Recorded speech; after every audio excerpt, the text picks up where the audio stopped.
Terbukti berkesan. Alhamdulillah. Okey, kita cuba lagi guys.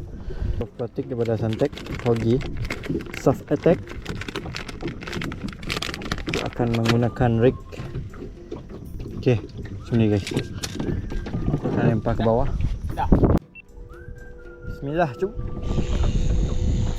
Sana guys.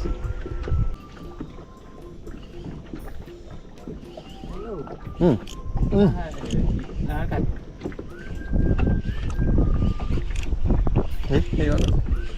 Kata. Ini berat tu. Ini berat tu. Sekarang lah buat aku balik tu.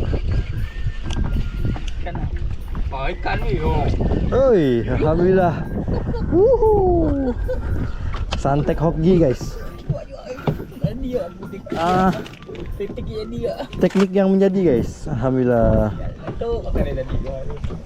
Terbukti berkesan. Alhamdulillah. Okey, kita cuba lagi guys. Cuba lagi guys.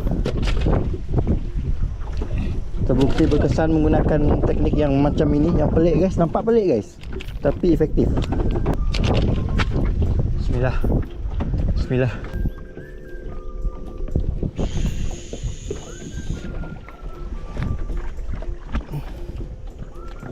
Mau naik air mati Ustaz semut. Makan jig ke? Makan jig air mati Ustaz.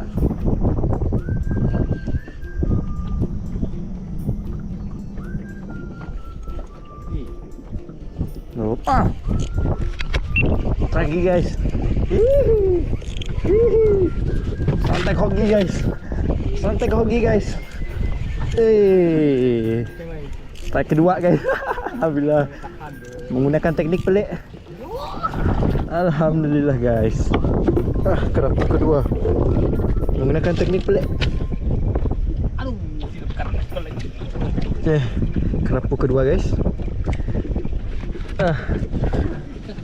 Suntec Hoggy menggunakan teknik pelik.